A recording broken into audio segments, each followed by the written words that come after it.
Hey there, folks, and welcome back to the Carpetania Campaign. Last time, we very sleepily and very thoroughly looked through the internal Republic mechanics, and I learned a lot, actually. I don't have a lot of experience with this particular part of the game, so apologies for the extra slow pace on the previous episode, but I feel much better informed and better prepared to lead a Republic at this point, which is the whole idea of an episode like that, is to get into the right headspace to go forward with the Carpetanian Republic.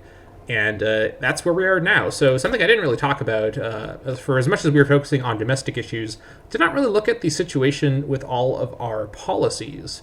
Now, all of our new governors have changed all of our policies, so we do need to address this. Fortunately, Okanea does know about harsh treatment for Ilir Kawonia, so she did set that one correctly.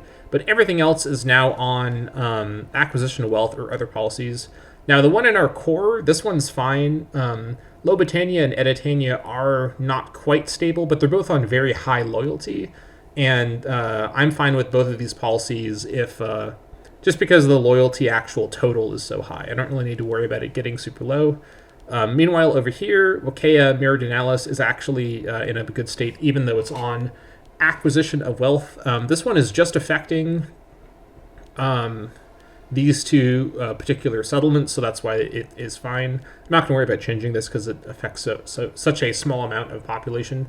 Terdulia Orientalis is not so fine, so I do need to switch a lot of these policies back over to local autonomy at some point. I'll probably use my PI for that in the near future. Now, of course, we do have all of our ideas to get to at some point still, but we're going to have to put those things off. We have other political influence costs to focus on first, including getting these policies reorganized.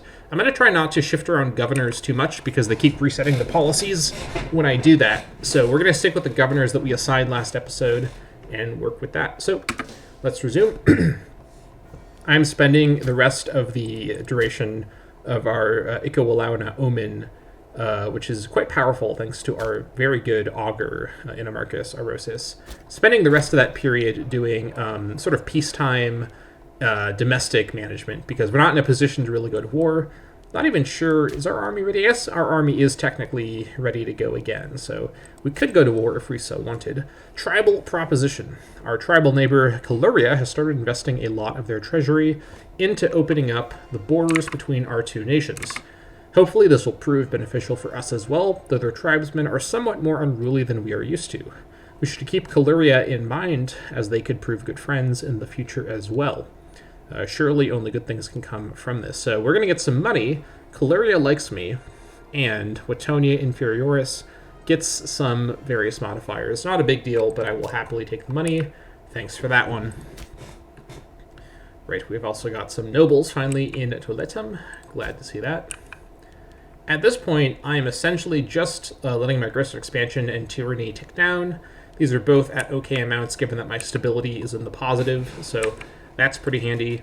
Just kind of waiting around. We are building stuff in Carpetania. By building stuff, I mean doing local investments, the business investments specifically. There it is, commercial ventures. Great.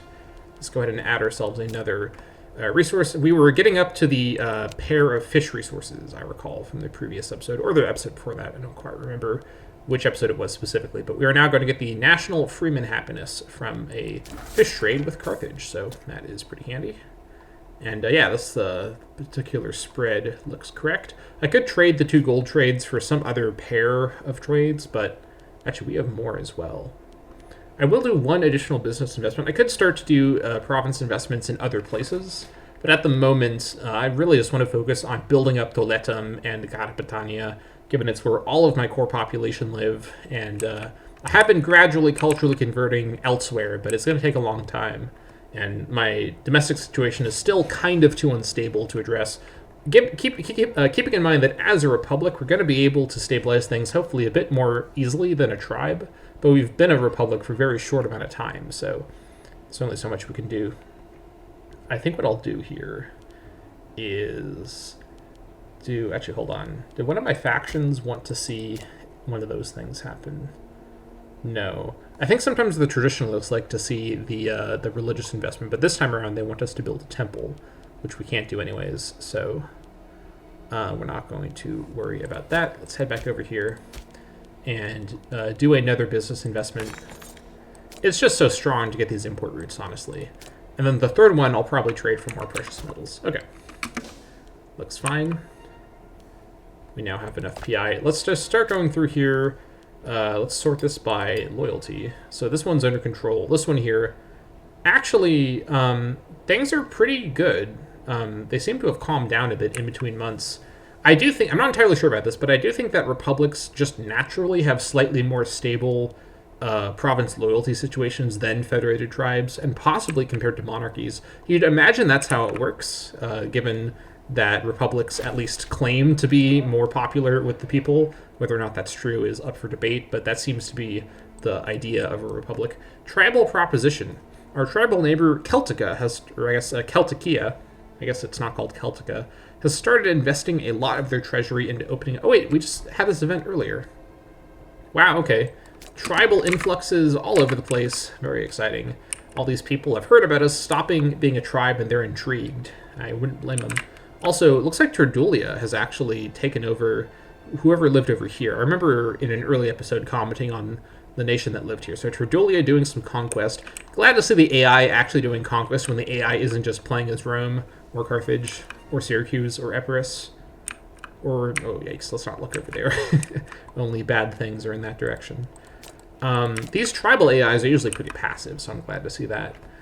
So things are actually looking pretty solid, all things considered, which is amazing given how these are all not on. They're all not on the loyalty policies like harsh treatment or on local autonomy. I think what I might do actually, I'm going to be a little greedy here given how low this is.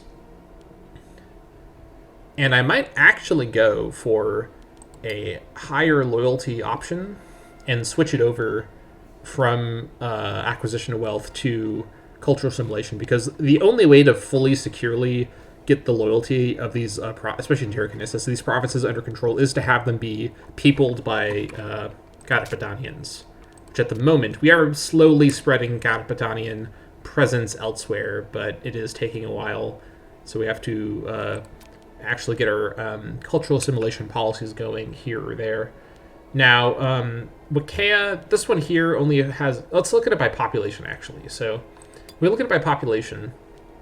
Celtiberia Centralis has our largest population that's not Carpetanian, and they are now, incredibly, in a good loyalty state. Are even these places up here, like in an okay state, like Ilir, Cabonia? Yeah. I mean, that is on harsh treatment, to be fair, but all these northern places used to be just perpetually in trouble. So, looks like the Republican dream has at least tricked everybody into being happy with the state, just like real life. Hey, let's not get too political here. It's going to be really hard to restrain myself from making snide political comments now that I'm playing as a republic. Anyways, let's go ahead and adopt cultural assimilation in Celtiberia Centralis. I'm kind of pleased to be doing this as early as I am. I guess it is 481, so it's not super early.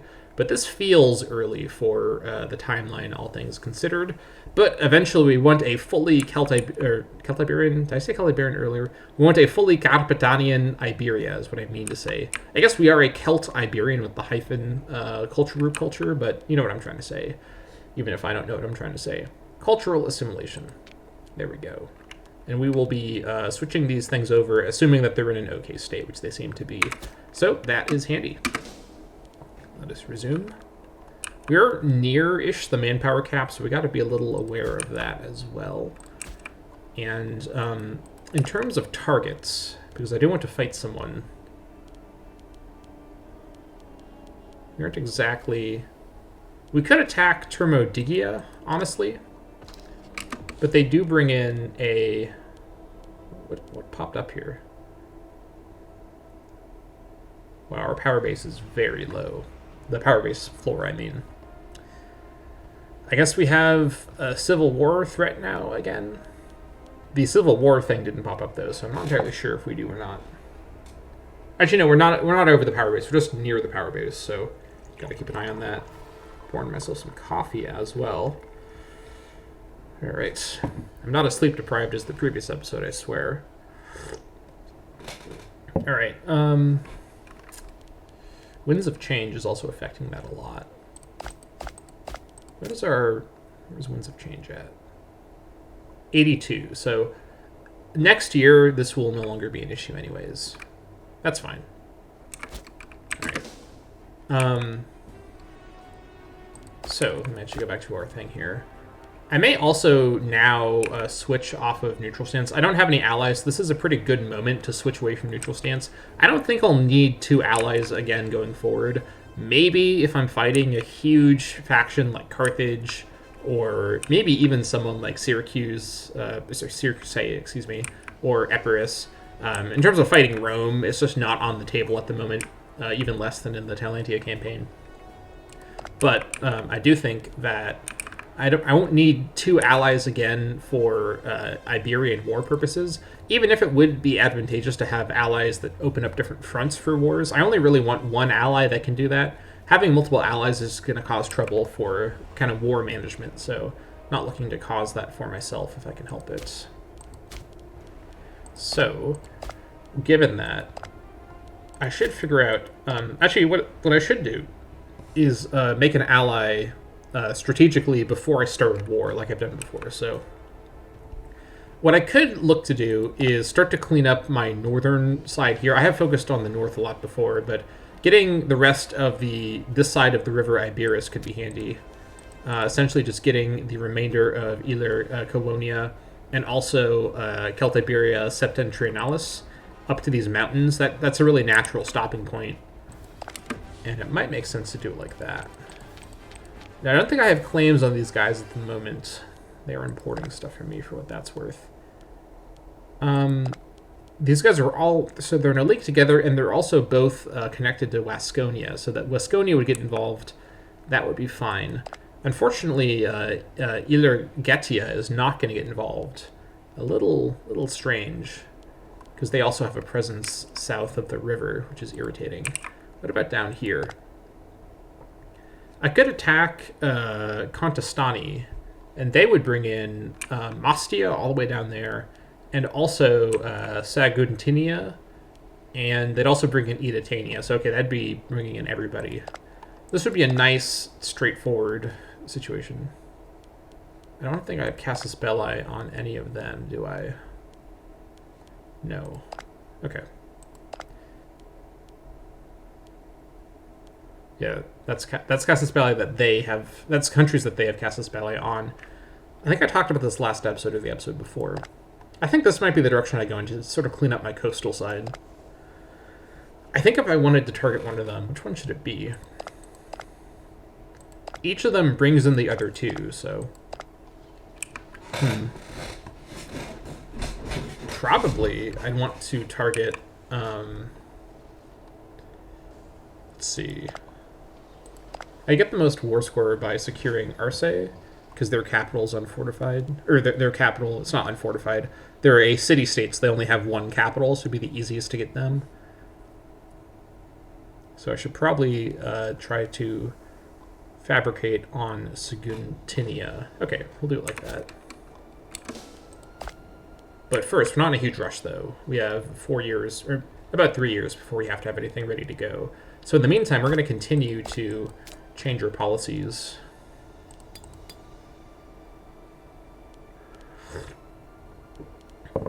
Actually, let's look it up by population.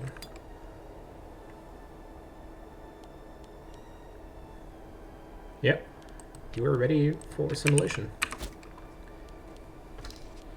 We've got our next commercial venture done. Not yet. Xenophobia, you wait your turn. All right, let's see. Do I have livestock? I do have livestock already. Okay. Livestock's really great. We have a lot of pop promotion bonuses. Let's see.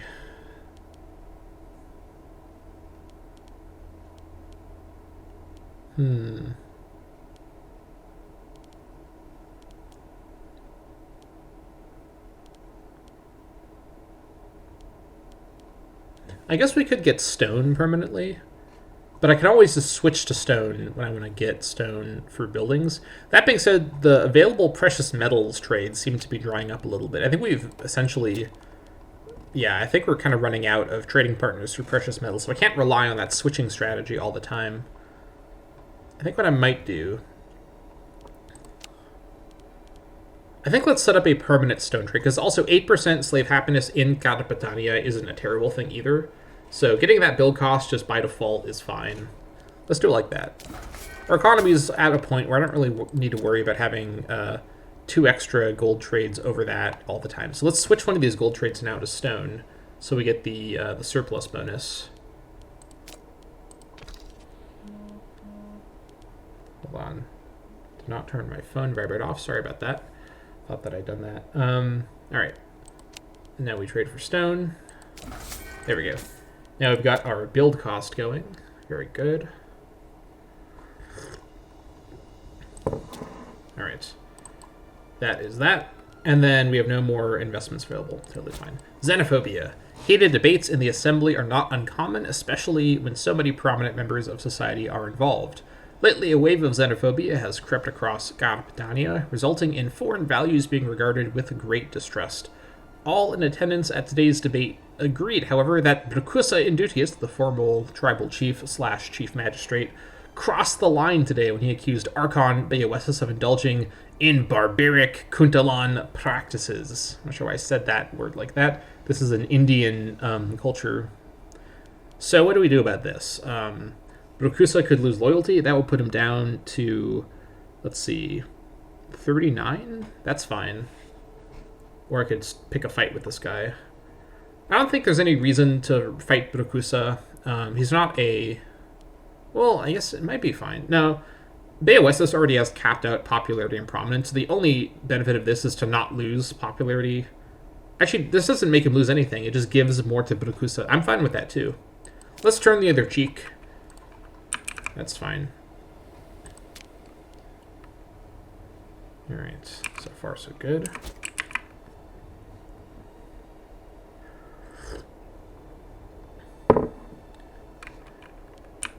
We will probably hit our manpower cap, and I'm not a huge fan of that, but don't think there's much I can do about that. We just have to wait. It's much more important to get our policies changed to cultural assimilation. Now that we're in a good domestic loyalty situation, take advantage of that, because adding more Carpetanians is ultimately the only way to kind of advance things domestically. We've already got all the natural Carpetanians we're ever going to get.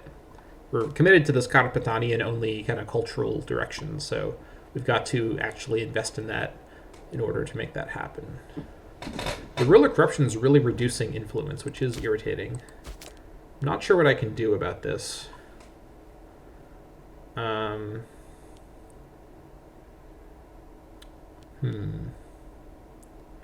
can also grant holdings to get approval and lose approval, if that ever comes up. But at the moment, yeah, support is trending upward where it counts. Democrats is trending down, but they're already really high up. And the Traditionalist is trending up, so... And they've got a huge, like, super majority in the assemblies. That is pretty good. These guys still won't abolish assemblies. The oligarchs are really in bad shape. They're a tiny minority party at this point, so I'm not even really that worried now about abolishing assemblies. I think I'd rather just keep the anti-corruption law going as long as I can, because it is helping us keep our wages low. Except for with Beoesis. He's just a wage monster. He's so corrupt. I can't believe how corrupt this guy is. And I'm not sure what I can do, really, to do anything about this, because he's the leader, so I can't imprison him, because he's the ruler. Yeah. So what's this? So this must be I don't know if this is an Invictus edition or what, but attempting espionage. I don't remember this from the base game. The Galbid Republic. Our current Archon Beoesis heads both the Galbus dynasty and the Traditionalist faction in the Assembly, garnering him a reputation for putting his own family's interests ahead of the state's in important matters. Beoesis being corrupt? I can't believe it. You must have bad information. This is fake news. He's clearly not going to put anyone's interests except for the state's ahead of his own. That's out of character for Beoesis. Not sure where you're getting that idea.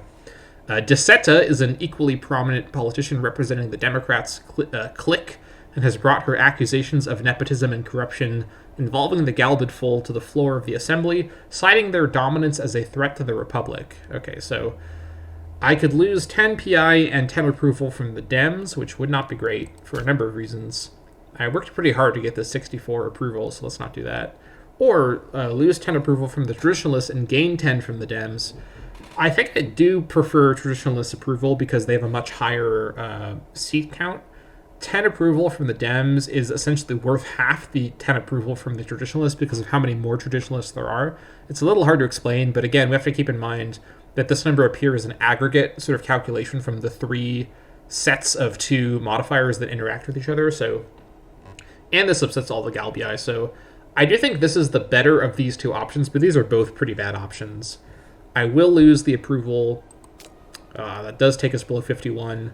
That's unfortunate, but I don't think I need Senate approval right this moment for anything. So we're just going to hope that it trends up enough to get back over 51. It's pretty close to 51, so we will see what happens with that. But yeah, these kind of Republic events are going to be a recurring issue for the rest of the campaign as we grapple with our need to be governed by a group. That was quite the decision that I made about that one. Okay, so we've also got our disloyalty situation super under control all of a sudden. Not entirely sure what changed with that, but I'm happy to see that. Also, our manpower is increasing, I think because our stability is getting better. Actually, I'm not sure why our manpower cap is increasing this much. How is this being calculated? Can I find this out somehow? I assume it's based on our total population, but we shouldn't be converting people that quickly. Not entirely sure. But a higher manpower cap is better in every sense, so I'm fine with that. Let's see here. Maybe because our stability is improving? It hasn't really improved that much, though. I'm not really sure what's going on.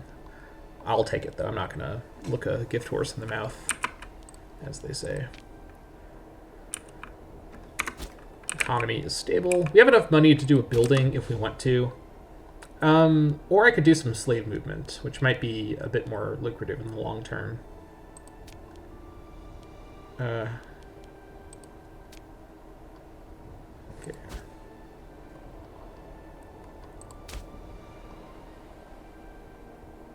I do have this mine here with gold that I could move slaves to. Let's go here first. All right, so we're gonna move some slaves into January 934. The game doesn't even go that long. Move some slaves into Turgalium over here, and I think because this is a new acquisition of ours, let us move. Oh yeah, that's right. Let us move some slaves over to, what do we need for our building? We need 12, okay. 5, 6, 7, 8, 9, 10, 11, 12. Okay, so we're a little low on slaves elsewhere in the province now, but we will get an extra copy of gold, which is great. That was a lot of my money right there. Now, any other gold spots that I haven't addressed yet? Not in my territory. Doing a war up here would get me more gold, by the way, which is quite nice. And there's a lot of gold over here. There's so much gold over here. Wow, I didn't even notice that before, but that's pretty good. Any other valuable resources? Cloth is kind of, or not cloth, because I can't mine cloth or whatever. I could do more base metal mines.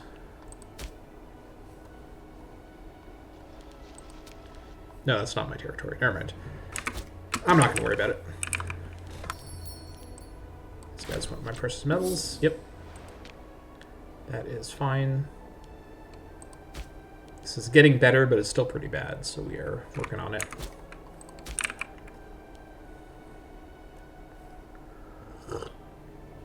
I could import some cloth here for the extra noble happiness, because that would cap our nobles out and give us the cloth bonus, which I believe, yeah, it's oratory tech investment. I don't really care about that much, but it's not worth it more than one copy of precious metals, so we'll leave it like that.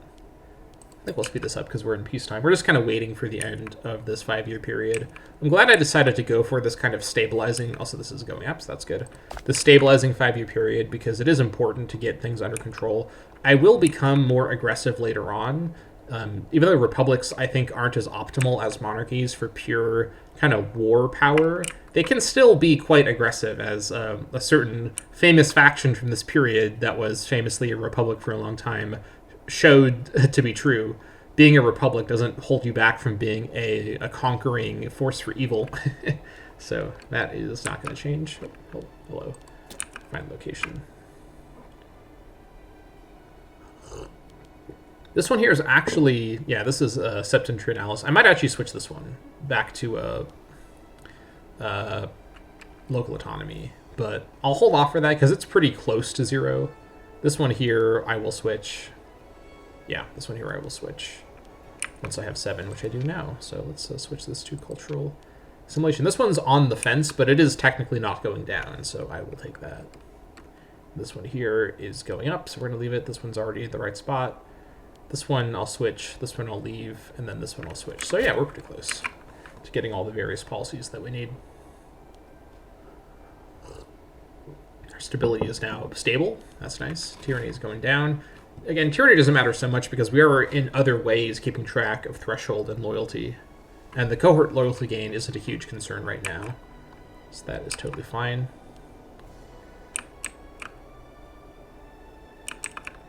Oh, hello. Iduia. Going a little crazy, aren't you? Alrighty. How's Talantia doing? Taulus is the king. Alright, fair enough. Go to Kenya. Oh yeah, their leader is not historical, so just some random person. Totally fine. We could build another building in Toiletum as well. This manpower could be nice. That's 6 more manpower because of our large population in Toiletum. Look at all these tribesmen turning into freemen. I'm so glad I moved all these tribesmen in here because they are now becoming freemen at a rapid rate. I might actually prefer to build more marketplaces to boost up the assimilation speed because there's a large number of non-Carpetanians in here. A lot of the freemen that aren't Carpetanians would be providing a lot of manpower. That being said, are they all providing manpower even though they're not all Carpetanian? It says plus 41. Hold on. Where is my... Let's see. Citizen. This difference between the citizens and freemen, because there's 2 Carpetanian citizens and only 2 Carpetanian freemen. I think all the freemen are providing manpower. Is it just that... maybe this isn't in weakness change. Is it just that manpower is boosted when they're the same culture? That would make sense if that were true. Maybe that affects their output efficiency. There might be a way for me to look at this more closely. Let's see. I could compare a Carpetanian freeman to a non-Carpetanian freeman. So that's the slave. Hold on.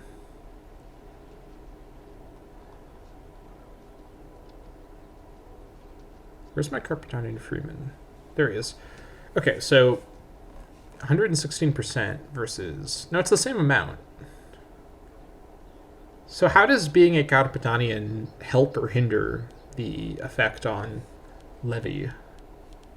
This is some deep mechanic stuff that I need to think about for a moment.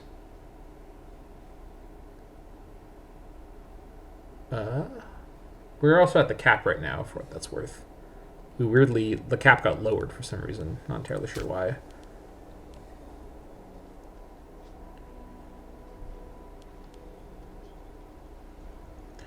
I'm not entirely sure. I need to look at the Invictus documentation to figure this out. But either way, it would still be good to build another marketplace here because we're trying to boost up our trade routes here as well. So that would be advantageous.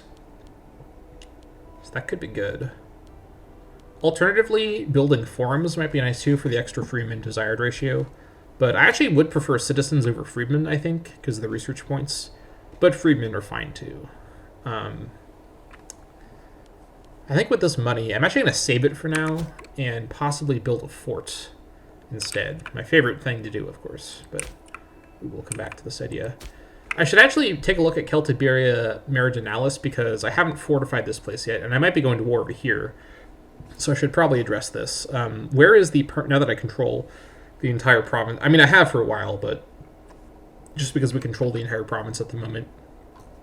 Is Baia Superioris going to be our permanent spot here? It's certainly possible. It lines up well with Toletum and also with Pons Rugio, which I intend to be a permanent spot. It's technically on the river, I believe. Nearby river, yeah. It looks like a hills tile, but it's actually a plains tile, which is quite nice. So yeah, and it's also central in the province, and it doesn't line up perfectly with Sagantia, but this isn't a city spot permanently. This is just a fort spot, which I'm just keeping, and maybe I don't need to keep. Actually, I don't think I need to keep Sagantia's fort any longer because my borderland is fully secured by Waluka overlapping with Miacum, so this is secure. And Miacum and Watonia Inferioris line up perfectly, so I'm not worried about that, actually. So that's totally fine.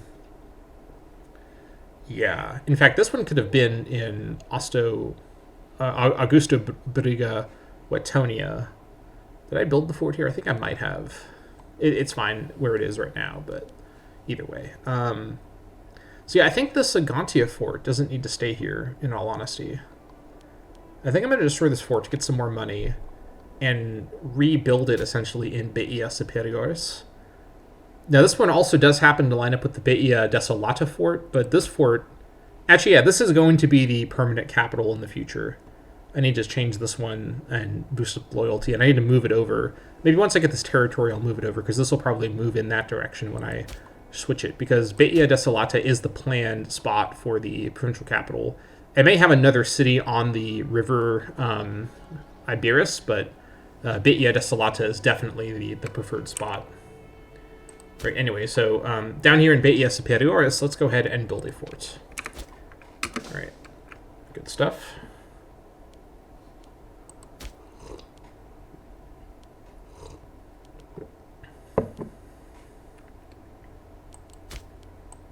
See if I can figure out how my levies are being calculated. It may say it somewhere. Okay. Levies can only be raised from integrated culture, however, so consider when planning.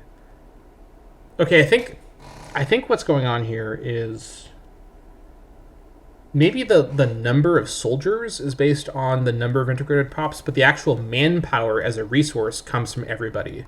That might be how that works, because it seems like levies are based on your integrated pops, but maybe manpower isn't, which kind of makes sense. If the levy number is supposed to represent like the cohesion of your nation's armies, because armies that have like an officer corps of just the sort of the main national group can still have soldiers that aren't from that group. It's a little unclear, but I think I'm getting manpower from non-Carpetanian pops. I still want everybody to be Carpetanian for kind of other reasons too, so I'm happy to still push for them to convert. Anyways, a mercantile request. A collection of dissatisfied senators who have significant assets in trading fleets, mercantile ventures, and wholesalers have convinced Mandubrachius Aurosis to lobby us on their behalf, demanding that we set aside additional protection for trading routes in and around our nation.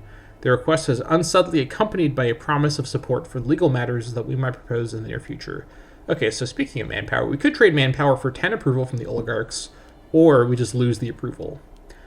Honestly, so this is a little interesting because I normally would not want to trade manpower for anything, but we're at our manpower cap.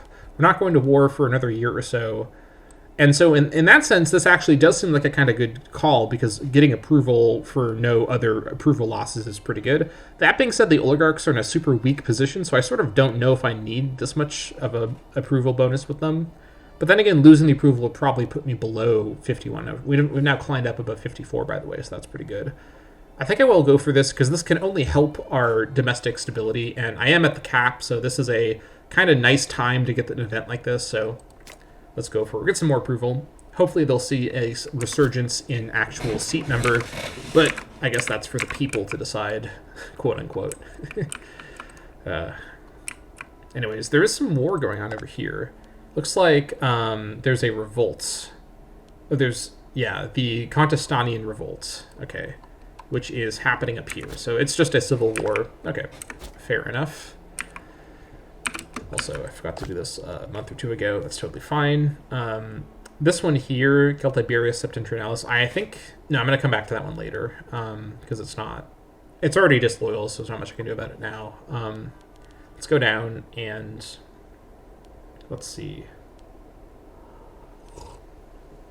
Turdolia or Occidentalis only has 15 population. It's this place over here, so it's a very small spot. But it is technically good to still switch it. I mean, actually, how bad is it over here, though? Minus 0.01. I'm going to actually do this one first, because I think it's more important to stabilize this. So let's switch it to, let's see. I think it might make more sense to actually go harsh treatment and then switch it from that directly to assimilation later once the loyalty is secure. Because I'm not sure if keeping it on local autonomy will make the most sense now that my general loyalty situation is kind of more upwardly trending. Not entirely sure what the right meta for this is, but I think I will set this to harsh treatment.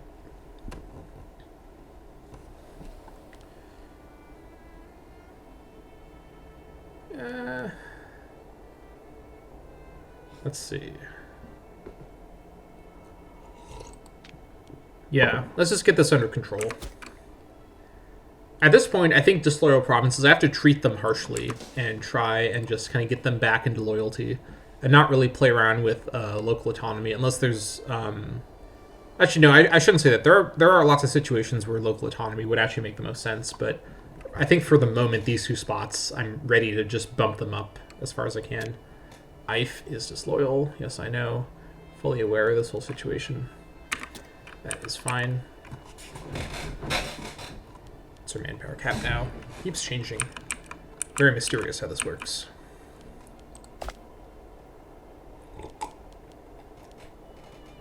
Okay, I think at this point... Yeah, I think at this point I now save up for the 20 I need to get a claim. And who do I claim? I think probably Editania. I think that's the direction I want to go in here. Now, I should note... Oh, I didn't ever finish this mission. Whoops. Let's complete the mission Tribal Reform. I completely forgot that I hadn't finished the mission. That's actually quite convenient. Well, speaking of claims, let's start a mission. I literally forgot that I didn't finish the mission. Whoops. Matter of Contestania. Let's go for it. This will get us some claims for sure.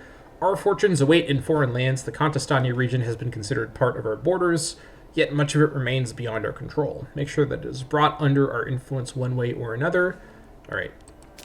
So, now we've got a way to get some claims. Now, the nice thing here is that Contestania is our home region. So this is the direction I was actually going to go in with the PI investment. So we're going to get this for free. I will actually proceed through this mission normally because I actually want to conquer Contestania first fully of all the regions.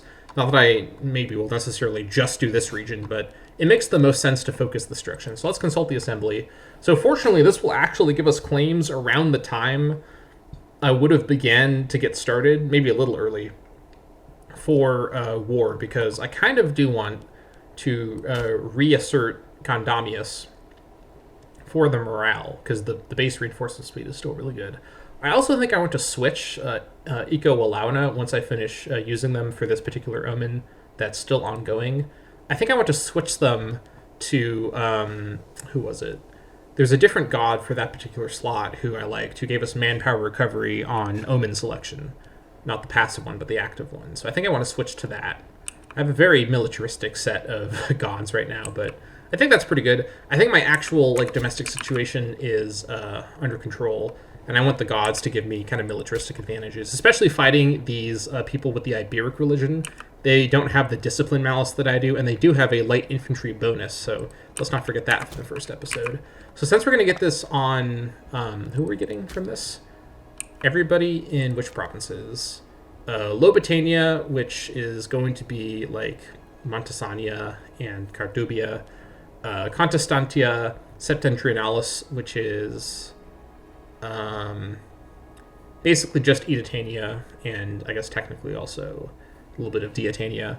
And then also Editania, so everybody up here. So yeah, this is the direction I want to go in. That's handy. Meanwhile, settle Carpetania. Well, that's handy. That's the exact... So, I've never seen this before. The Matter of mission actually picked my home province to do the development in. That's really handy, because that's exactly where I want to do the development. Maybe I should actually start building some cities. You know what? I'm going to save my PI for this. We're going to get our claims through this mission tree. Let's actually use our PI to settle some more cities in Carpetania itself. Now, I wouldn't normally build cities this close together, but it does make sense to build them where Carpetanians actually currently live, and it would advance that mission, which would be handy. And there's lots of great spots in Carpetania. At least there are a couple great spots in Carpetania. Well, maybe a couple. There are at least, I guess I should really say, there are at least 4 other settlements in Carpetania I would consider good spots for cities, and those are Titulcia, Vicus, Cuminarius, Solicia, Carpetania, and Alaba, because these are all plains tiles on rivers. Now, only Toletem is on a major river, so that's why it's the capital, but all these other spots are on minor rivers, and they do get the bonus from that. So I could build cities in other spots too, because most of this province is made up of plains, which are fine for cities, but cities on plain cities on rivers are a little better than plain cities that aren't on rivers. Obviously, plain cities that are on major rivers or on the coast are even better than that, but we're going to take what we can get. We're in Iberia, the terrain's plains and hills. This is what we have to work with. So all that being said, settling Carpetania is absolutely possible, and getting this huge population growth bonus in every city in Carpetania for that long is really great. This one would have us need no free building slots. This one's a lot harder to actually pull off, I think, but if we can get it before we finish the mission, we will. And then this one, I think we just get this one for free, which is awesome. So because we're going to gradually work our way into getting Contestania, we may have time to do this as far as we can. So let's decide where our next city spot should be. I think the one that might make the most sense is, let's see here. At the moment, they're all similarly underdeveloped. Now, there is a citizen in Alaba, bizarrely, so there is someone there, for what that's worth. In terms of actual resources, these are all resources I'd be fine losing if they get changed when a city gets built. Let's see. I think any of these spots would basically be equally fine.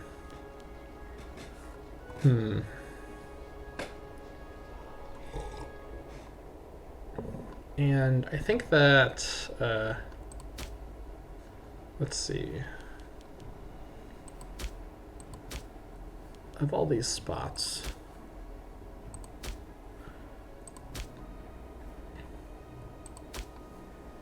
I think I want to go for Alaba first because it has a citizen living here already. But we'd have to move some tribesmen in here, I think, before we found a city, and we'd also probably want to fortify it.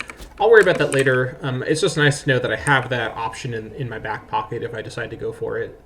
But all the city spots I'm looking at in Carpetania are all basically the same in terms of quality, so that's totally fine. All right. So since we're not going to be changing any of those, or we're not going to be getting any claims through PI at the moment, I think what I might do is change this one after all to assimilation. Yeah, because it's basically flat. Okay. The matter of Contestania. The region, okay, we've seen these events before. We're going to long for friendship and cooperation in Contestania. Actually true this time, because I control a lot of Contestania already, and I definitely want the people there to think that I want friendship and cooperation with them. I guess that's kind of the idea of a republic, is that the government cooperates with you in a friendly way, ideally. Food is super great. I could actually build granaries here for extra food capacity. We do get a lot of food around here, and these are all plains again, so I'm not really even focusing on food yet, but once we have a larger population, it's going to become a bigger issue to have a larger food supply. At the moment, things are fine. Is there a way to trade manpower for a different resource? I think there might be in my decisions somewhere. Let me actually look over here. So pause on October 1st. Gotta love it.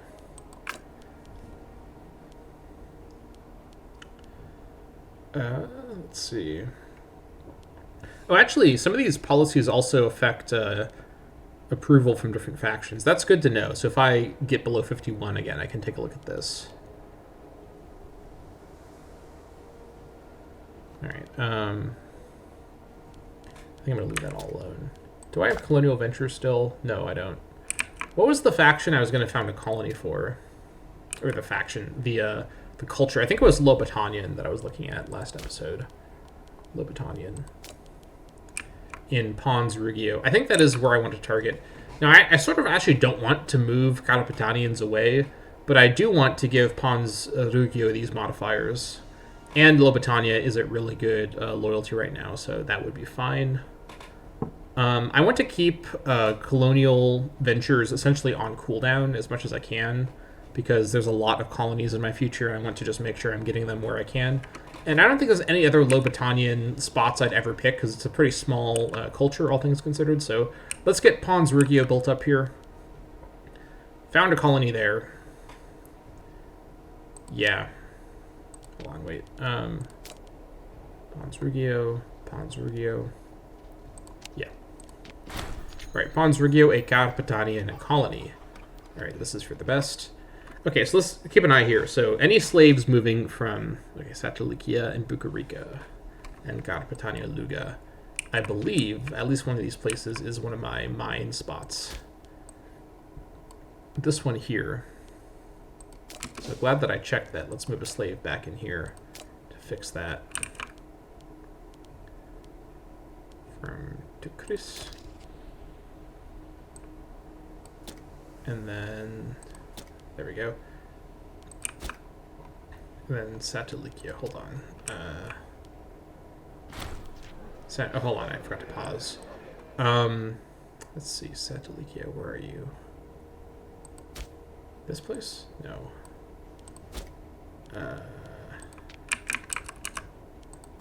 Here it is. Okay, that's not. What was the last one? I forgot what the last one was. Okay, I'll figure it out later if it becomes an issue. All right, sending out the opposition. Okay, so we're going to maintain a benevolent image. Get some opinion with Mastia for what that's worth. That's fine. I'm surprised these events don't actually have an effect on the internal factions. You'd think that they would. I guess it'd be kind of hard for the game to anticipate which faction would have which opinion, because these kind of foreign diplomacy actions aren't really necessarily in line with any particular faction all the time. Because in real life, there are lots of reasons why any of these three types of factions would have different positions on any particular foreign matter. But anyways. So now we got a Lobotanian noble over here. Interesting. Now we've got this thing all figured out. I do want to build a city here at some point, but I have a lot of colonies to build cities in at some point, so no rush at all. These pop-ups are so constant. All right, let's see. This is now fine, so I think I will switch this. Yeah, let's switch this. Cultural simulation. And then I will also do it. Yeah, I think I will finally get around to doing it in Editania. Because it is easier to religiously convert someone who's already the same culture. Or is already the integrated culture, rather. Alright, when is this finishing? 25th of June. I guess we could go to war at that point. I could get ready for that. But then again, I wouldn't have my right omen going for that. Would that matter? Probably not. But I kind of... The thing is, I just need to wait... So 25th of June, July, August, September. So I just need to wait about 3 months, and then I can select the right omen, and then as soon as it's October 1st and I change the omen, then I go to war right away at that point. So I think I'll wait a little after I get those claims to actually launch the war. I can get the armies set up and in position, and then give them like a month to recover up to the boosted morale cap after I switch to Condamius. think I'll do it like that. Yeah, I'll do it like that. Meanwhile, over here, yeah, maybe I should switch you to. No, we'll switch you to this. There we go. And this is the last one. This one's basically fine. Okay. Good stuff. This place is back to being loyal, which is great. Can't switch this yet, though. That's fine. Also, when is this done? This would technically not be done before the war starts. But if I am precise with my army maneuvering, I shouldn't need to worry about this too much. And it should finish before anyone arrives to try and siege it down. That should be okay. Actually, no, I'm wrong. This is going to finish... I misread the date. This is going to finish long before the war starts, so should be totally fine. All right.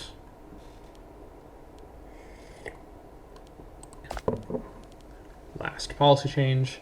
The big shift to cultural assimilation is finally here. Gotta love it. This is going to give us some nice effects on our army size.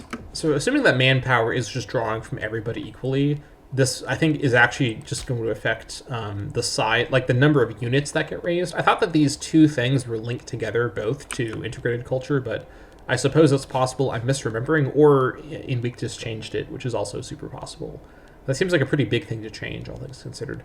Also, if I can boost levy size, that would be pretty handy as well. What was I just doing? Come over here, switch this to assimilation. Now, I could also switch things, particularly Carpetania, once I'm allowed to the Borderlands thing that gives you additional manpower.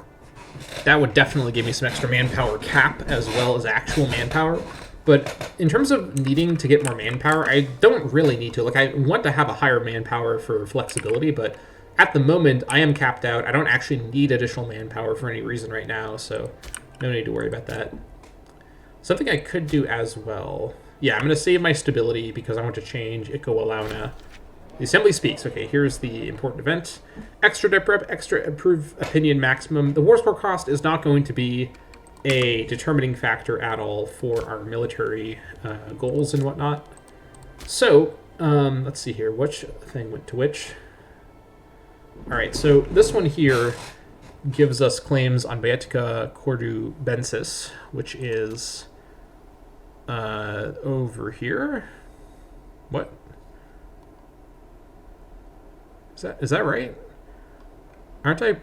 Is this in... This isn't in Contestania. Why is it giving me a claim on a Baetica region? Or a Baetica province? Huh? Am I reading this right? Baetica Cordubensis. That's a Baetica province. How is this event giving me a claim? I thought that these events only worked within the province, within the same region. So it's giving me a claim on a different region's province? Okay, I guess that's fine, but a little surprising. This one doesn't give me anything at all. Really. Okay. Maybe this is an Invictus change. That's actually quite possible. This one I need to have Contestania Septem Trinalis, and then this gives me... Ooh! This gives me instant assimilation in Ad Palem. I could move all... Actually, I can't move tribesmen anymore, can't I? Yeah, I just realized I can't move tribesmen because I'm not a tribe anymore. So I just move everybody... all the slaves into Odd Palem. I get 15 Carpetanian slaves instantly, for what that's worth. Oh god, this UI. It's so messy. Alright. So that's all good. We're going to focus, I think... Again, it's just, I can't fight the Southern League at the moment. I'm not quite ready for that. These guys are in the league too. I think it has to be Editania. They're going to be my best target here. I do have the claim on them. And they do bring in Saguntia and Contestani. So it's a very clean, full set of targets for a triple annexation. Yeah, I think Editania is going to be my target. The nice thing is I can target any of the three. So if there is some reason to target a different one. These guys also bring in Mastia, but the other two bring in just each other. So do I want to bring in Mastia as well? There might be some reason I'd want to bring them in as part of this deal. Now, if I want to attack Mastia later, they're in a defensive league with Diatania and Bastatania. And this would basically see me pushing really far south into Contestania. But these two are both just connected with each other and also with other people further this direction. Actually, attacking Eberania might give me a way to get one of the members of that big... No, actually, they're in the big league, too. This guy would bring in Eberania separately from the league. So I could sneakily target one of the league members in this indirect way. I think I tried this earlier in the campaign with the Tagus League, and then it didn't work out. But this time around, if I time it right, it could work out. That's certainly a possibility. I think what I'll do, given that I don't want to just target everybody at the same time, I think I might just take on Mastia in this war and attack Contestani, because that brings in Contestani, it brings in Mastia, and then it also brings in Saguntia and Editania. Can I take on 4? I think so. Are all of these people tribes? Yeah, Saguntia is, even though they're a city-state, they're a tribal city-state.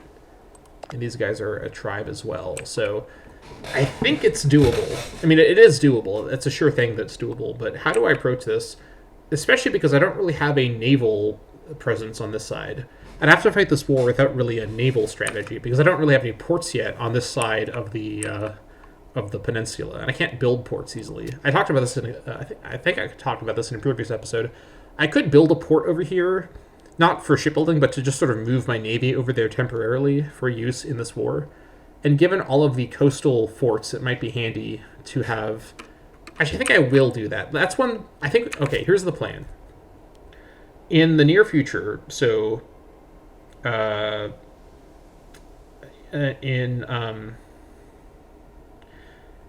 in late... hold on. Okay, not the near future. In...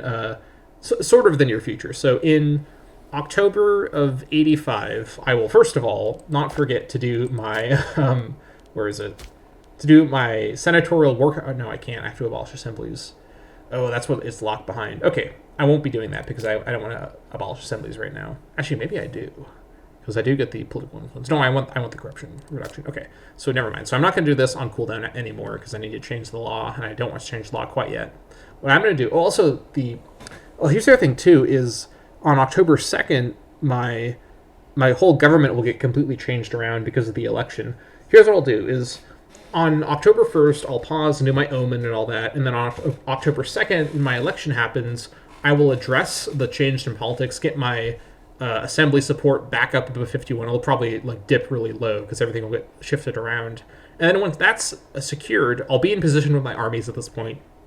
I will then declare war on Contestani, and by doing that, it'll hopefully be basically the same situation. They'll hopefully bring in Mastia, they'll bring in Saguntia, and they'll bring in Editania, and this is all, by the way, within the matter of Contestania, so this will actually advance my mission really naturally, which is quite nice. So to prepare for that, I think what I'll do is just temporarily build a port. No, I can't because they're just loyal. That's right, I forgot about that. Oh, it's not going to get loyal in time either. Shoot, I guess I can use the fleet around here. Actually, you know what I should do? Let me see if I can get military access. Hold on. Station ships. So I can get military access in Ibasim, which is a Carthaginian, I should say a Punic city-state. So let's get military access here. Yeah. Which I believe... Yeah, this doesn't count as one of our diplomatic treaties, I think, does it? No, I don't think so. So we got military access to the Ibasim. Let's relocate the Toletum fleet over there. They do have a port, of course. So we'll just use their port temporarily. Actually, should I... No, yeah, I'll move my navy over there for now. May as well. And, yeah, so I'll get my navy over there. Just sort of keep it posted there. So we'll use Ibasim as our port for the purposes of naval range and for the actual purposes of... doing this war. Let me find my naval range option here. Naval range. Okay, yeah. So as expected, this has fixed it. Actually, no, it's not fixed it. This is not within naval range. This might be... Does this not expand naval range? If so, that's a big issue because then I'll have attrition. Let's move my navy over there and kind of see what happens with that. But I think it should be fine if I have... This could be an issue. If I'm in port, do I not take attrition? I don't think I do I? Let's find out, actually, before I end the episode, because I want to see what options this gives me. All right. Things are happening. We're making plans. Lofty notions. Bracusa and Dutius in his dreams of high office are fairly well known in the Assembly of Carpetania, but recently he's been lobbying more urgently for his suitability and deservedness for the role of augur. He actually would be pretty suitable for that role, given his very high zeal. While ordinarily we would be able to appoint whoever we like to the post without causing offense or starting rumors, the enthusiasm of Bracusa has put us in a rather awkward position regarding the incumbent Inamarchus Arosis. Right. Let's see here. So, I could get loyalty with Bracusa. He does have less loyalty than Inamarchus. That is good. And then, I think they have the same zeal, so this wouldn't really be a change. I'm not sure how high Bracusa's statesmanship is, though. He probably does have statesmanship from being the chief magistrate for so long, but I doubt he has 9 statesmanship. Or I could just say no. This would make Bracusa disloyal. And I don't care about his prominence. How much do the Roses, are they fine with their current number of employed positions? No, I would need to move an Rose into office somewhere else to make up for this. Let's do that preemptively, and then we'll address that. So, let's see here. Actually, hold on. I could relieve a Galbi or a Boii. Let me find a position where that would make sense. Let's see.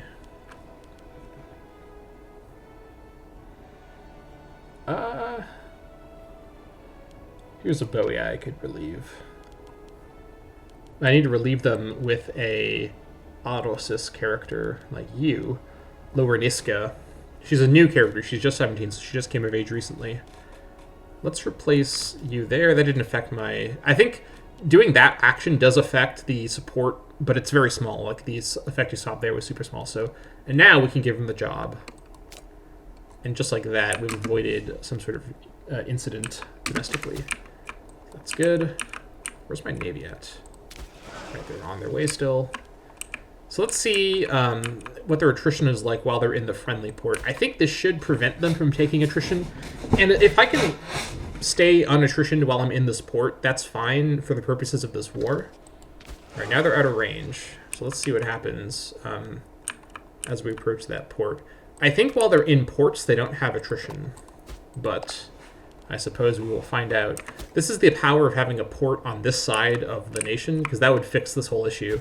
Because it's calculating their range not from my borders, but rather from my nearest port, which is Toletum, which is very far away. So just got to limp our way into Ibisim and see what we can do there. All right. Let's try not to just lose any ships, if you can help it. I'm not the right ship type for sea fighting, but this is an unusual temporary situation. So I think in ports they shouldn't have attrition. So let's find out what happens here.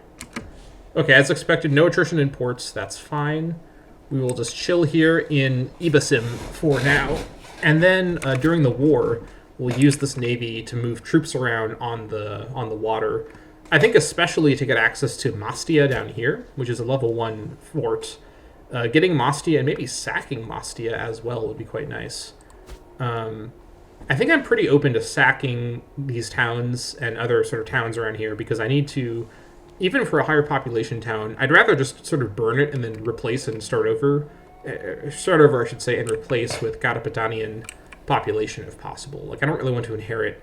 That's what happened up here, is I inherited towns with a lot of non-Carpetanians, and I'm still dealing with the effects of that. So I'd rather just, you know, very barbarian-like of me, burn it down and kind of start from scratch with a population that won't be rebellious. So we've got our war plans in order. We're not quite there, but we're getting pretty close. But that's going to be it for this episode of the Carpetania campaign. Thank you all so much for watching this slightly more forward-moving episode compared to the previous one. But we have got our post-Republican sort of revolution plans in place. Where now that we are fully secure as a republic, we can return to the kind of warmongering that you're used to from me, and we can get back to the normal pace of the Carpetania campaign. So thank you all so much for watching, and I'll see you all next time.